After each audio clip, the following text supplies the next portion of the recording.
زندگی میں کچھ سچائیاں ایسی ہوتی ہیں جنہیں ثابت کرنے کی ضرورت نہیں پڑتی، وہ بس ہوتی ہیں۔ آج ہم فطرت سے ایک ایسا ہی گہرا اصول سمجھیں گے، ایک بہت سادہ سا خیال جو کردار کی خوشبو کی طرح ہماری زندگیوں کو مہکا سکتا ہے۔ یہ جملہ صرف الفاظ نہیں ہے، بلکہ اس میں کردار کا ایک پورا فلسفہ چھپا ہوا ہے۔ یہ ہمیں بتاتا ہے کہ اصل نیکی، آپ جانتے ہیں، کسی صلے یا پہچان کی محتاج نہیں ہوتی۔ یہ بس پھول کی خوشبو کی طرح خود بخود پھیلتی ہے۔ آئیے اس خیال کی گہرائی میں اترتے ہیں۔ تو سب سے پہلے آئیے خود فطرت سے ہی پوچھتے ہیں، وہ ہمیں اس بے لوث مہک کے بارے میں کیا سکھا رہی ہے؟ ذرا سوچئے، ایک پھول جب کھلتا ہے نا، تو وہ یہ نہیں دیکھتا کہ آس پاس کون ہے۔ اس کی خوشبو غیر مشروط ہوتی ہے۔ وہ امیر، غریب، اچھے اور برے، سب کو ایک جیسی ملتی ہے۔ یہ اس کی فطرت ہے، کوئی سوچا سمجھا سودا بالکل نہیں۔ یہاں ہمیں دو بالکل مختلف راستے نظر آتے ہیں۔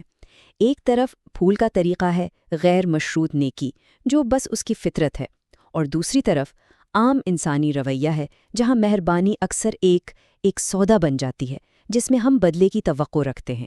یہ خالص نیکی اور ایک کاروباری سودے کا فرق ہے۔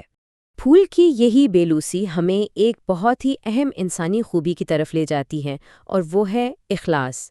یہی وہ روح ہے جو ہمارے اعمال کو حقیقی قدر بخشتی ہے۔ یہ بات بہت گہری ہے کہ بغیر اخلاص کے کیے گئے کام ہو سکتا ہے کہ شہرت تو دلا دیں، لیکن وہ اعمال جن کی نیت خالص ہو، ان کا اثر نسلوں تک باقی رہتا ہے۔ یہی وہ مہک ہے جو وقت کے ساتھ ختم نہیں ہوتی۔ ذرا سوچئے، ایک استاد کی وہ رہنمائی جو کسی طالب علم کی زندگی بدل دے، والدین کی بے لوث قربانیاں، یا ایک دوست کی غیر متزلزل وفاداری۔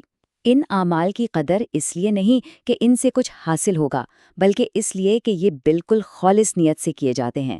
ان کی ساری خوبصورتی ان کے اخلاص میں ہی تو ہے۔ تو اگر اخلاص ہی مقصد ہے تو پھر ہمارے کردار کا اصل امتحان کب ہوتا ہے؟ وہ کون سا لمحہ ہے جب ہماری حقیقت سب کے سامنے آتی ہے؟ اصل امتحان تب ہوتا ہے جب کوئی ہمارے ساتھ برا سلوک کرے۔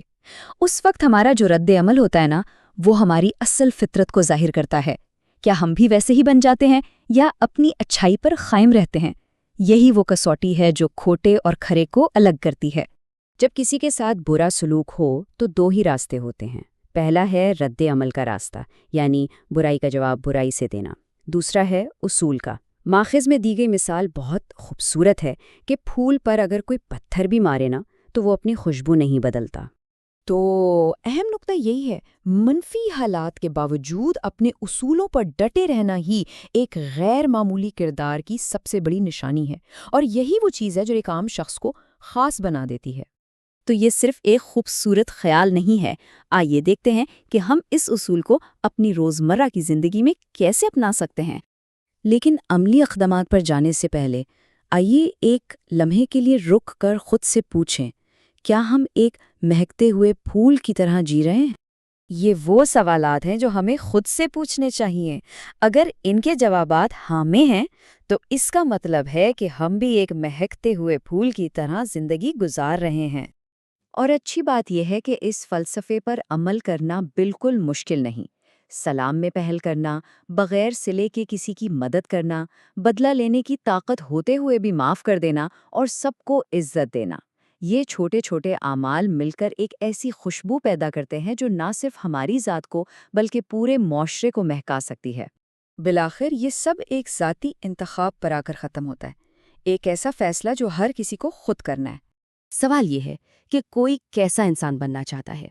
کیا وہ جو حالات کے ساتھ بدل جائے، یا وہ جو ہر حال میں اپنی خوشبو، اپنی اچھائی برقرار رکھے؟ یہ فیصلہ ہر ایک کا اپنا ہے۔ آخر میں ہم وہیں واپس آتے ہیں جہاں سے بات شروع ہوئی تھی۔ اصل طاقت اور خوبصورتی اسی بات میں ہے کہ ہم اپنی فطرت پر قائم رہیں۔